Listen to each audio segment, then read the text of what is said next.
we have Luke Norris, the CEO of Kamawaza. Yeah, you nailed it. Well, I never played the video game as you told me. I'm a little jealous and want to check it out now. It is. It's pretty good, to be honest. Yeah. Wow, outside of Breckenridge, Colorado, you're calling home. That's fantastic too. I am blessed beyond words. Yes. Oh, well, that's great, Luke.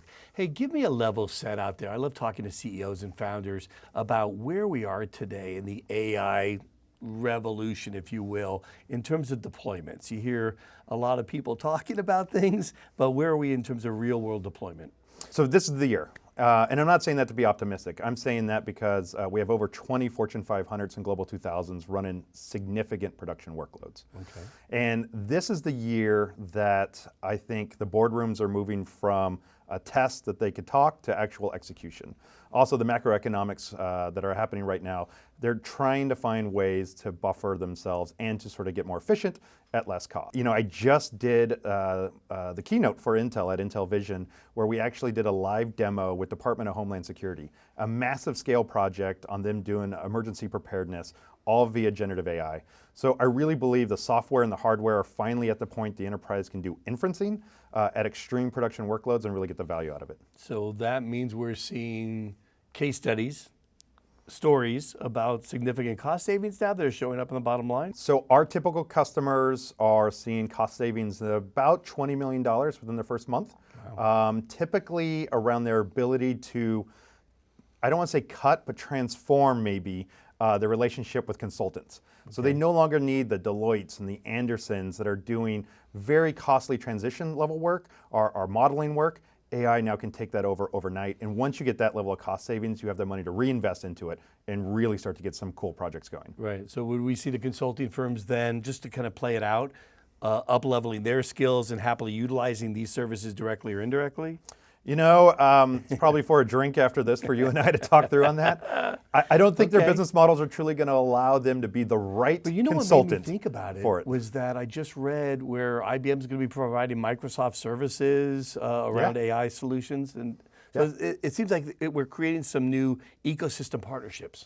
Yeah, I mean they have to. The enterprise is asking not just for the efficiency gains of AI, but the cost gains of it. Yeah. So you can't just say, hey, Deloitte or whoever, help me on the efficiency side. You also have to have that transference to the cost side.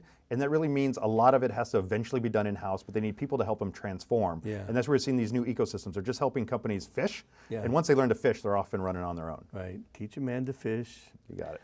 The next point I would ask is, so you're sort of winning over the early adopters. So actually, no, let me stop you right there. Okay. The Fortune 500 and global organizations are adopting this for the first time. It's the first technology that they're the early adopters. So one Well, I didn't define them as... I just want to be clear. One of our customers, Campbell Soup, a 158-year-old company. I think they're the second or third oldest on the Fortune 500 list. They're in a mass adoption of generative AI right now. Okay. So it's these laggers that would typically be seen as laggers are actually the ones transforming with AI. No, but I was referring, Luke, to you had captured like 20% of the 500. Mm-hmm. Right? No, not quite. So I was saying, I said about 20. Okay, well, I used different math. So you captured that part of it. Those are the early adopters. Yeah. Now, how do you get the rest? How do you continue to grow your funnel and help accelerate these pipelines on the next year? So first, it's my fifth startup. It's the first time in my entire career the funnel's too large. Yeah. The leads are too much. I hate when that happens. Isn't it amazing? we are actually in a forced slowdown because of implementations with our customers. And we're actually trying to find more and more partners that can help us with those implementations so we can actually move on with adopting and actually helping more organizations, especially in the Fed space. Literally the funnel is so large, we almost can't handle it. We've stood up a whole secondary company practically just to handle the influx coming. That's really interesting to me. So what do those partners look like? I guess it's not Deloitte.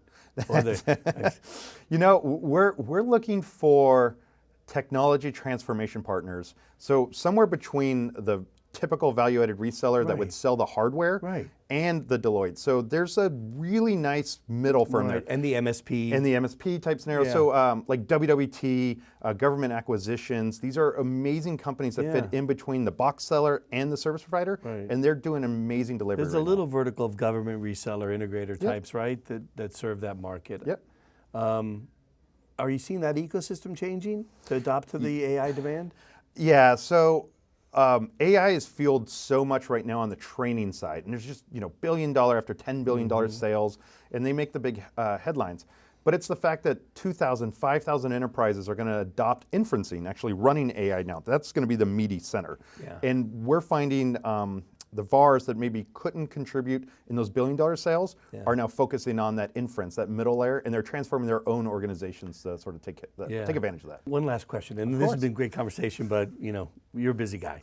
So what are we going to see as the next big step, the next big milestone in terms of the models that are coming to market, the tools that are coming to market? Yeah, so two things on that. On Monday, Quen, the Alibaba Research Group, released Quen 3.0.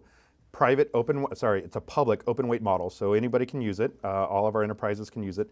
It is now the #1 model on all test bench across all levels. Wow. It is out exceeding GPT-04. It is exceeding Gemini. It is exceeding even the models from Microsoft and OpenAI, et cetera. So it's absolutely amazing that now open source models have taken that leap, and they're at the SOTA level. They're the state of the art, just like the other ones.